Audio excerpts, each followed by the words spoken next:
Hey guys, how we doing? All right, I'm going to do a video today about thyroid health, and I'll talk about it more naturopathically, and then I'll talk about it more homeopathically. And just because the approaches are very, very different, and it's also indicates why I love homeopathy so much, so much. um, so you might have been feeling fatigue. For some people, that's enough. They just think I don't feel right. That's enough to prompt them to go and see a GP to get a blood test. Maybe they think it's their iron or their thyroid. For some people, it could be more like dry hair, dry skin, hair falling out. They may have joint pain. They may have fatty liver. They may have cholesterol problems. There could be, what else? Brain fog. Anyway, the list goes on. That might prompt them to go also and get a blood test. So you get your results back and the GP says everything's in range, and you think, well, that's great, but I don't feel in range.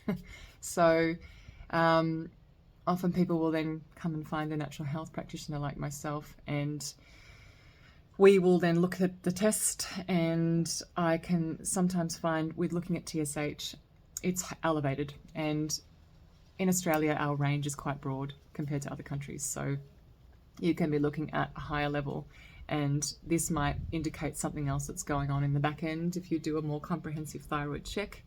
And you know, the most important factor is that the person just doesn't feel right.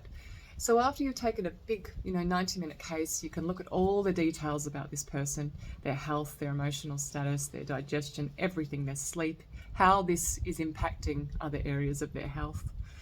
And when we do that, if we do this comprehensive thyroid check, it can look at other areas like reverse T3 and antibodies.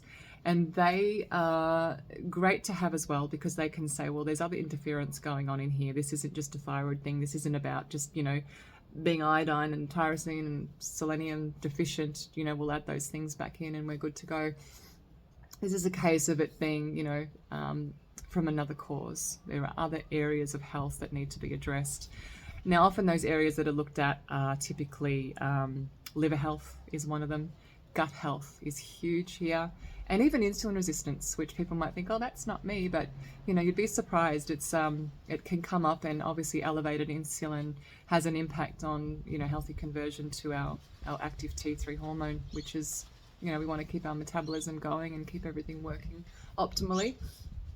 Gut health, we can be looking at overgrowths, we could be looking at SIBO, we could be looking at parasitic infections, we could be looking at all those sort of gram-negative bacteria that are creating all those inflammatory byproducts and causing a lot of inflammation, and that's obviously going to impact our digestion, our assimilation. These byproducts are going to impact how our liver functions, because the liver has a lot to do as it is. Every second of your life it's busy doing stuff. It's incredible. It's an incredible organ. Geez, it's getting a bit windy. So anyway, we've looked at all these areas and we're like, all right, we've got a few, there's a bit of cause for concern here, here and here.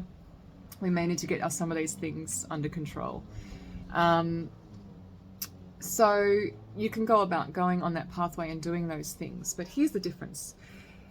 Being a homeopath has really highlighted to me how if you want to treat somebody, you've got to treat the whole person. We can't just treat isolated issues. We cannot just treat, okay, this organ needs support, this organ needs support. Let's get the microbiome functioning well, and then, we'll be making better thyroid hormone and all of that. As true as that is, what I find personally, I have great success with treating people's emotional state, with treating the underlying emotional causes that can be sitting there, having a huge, huge impact on their overall physiology, their state of being. So, to try to put that more simply, if somebody's got incredible anger from something that's happened in their life or has happened or still happening, this can put them in a chronic cortisol, chronic stress state. Now that, the sympathetic nervous system is there for a reason. It's there for our fight or flight. It's there for emergency states. And when we need to react quickly.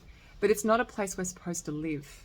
And unfortunately, I think in our, modern society, it's sad to me that we have treatment protocols. We have to treat the HbA axis. We have to treat all these anxiety states. We have to treat all these stress states. It's become these protocols to do this because of, the state of the way that we're living. We're not really slowing down in life anymore. If anything, it's just speeding up. And I feel, you know, that people are feeling the need to try to, you know, attain these things and have this and achieve this to feel that level of success. And I think, you know, in terms of learning about practices to slow down and have a slower life and to really appreciate what's important and to slow down enough to enjoy our food and all these beautiful things, they're being overlooked. Anyway, I'm going down another pathway here, but I think it's just so important to understand that, you know, an emotional state can have such an impact on our overall health. And it's often not until this is addressed and released. You know, if you've got a really intense way of looking at life, that intensity will show through in other areas of your health. If you've got this, you know, deep grief and deep sadness that you have not addressed, you've never felt the space to be able to address it, or you've never had the means to address it, this can be having such a huge impact on your overall health. It's about shifting the vital force back into the direction of healing, your body's wisdom in how to do that is so unique and special for all of us. Your outlook can shift. These remedies have the potential to shift the way that you perceive things, to shift the way that you go about dealing with your life, you know, to become clearer in what you really do want to do and to be able to carry that out, to be able to make healthier decisions and actually, you know, go ahead and do them. So, you know, I probably sound a bit ranty-ravey, but I just am constantly amazed by what I see with homeopathy and what I see that it can do for people. I just don't know anything like it. There's nothing like it that I've studied, worked with, and seen firsthand. So anyway, if this sounds like something that you want to do, if you're ready to get started, vivifyhealth.me, let's go.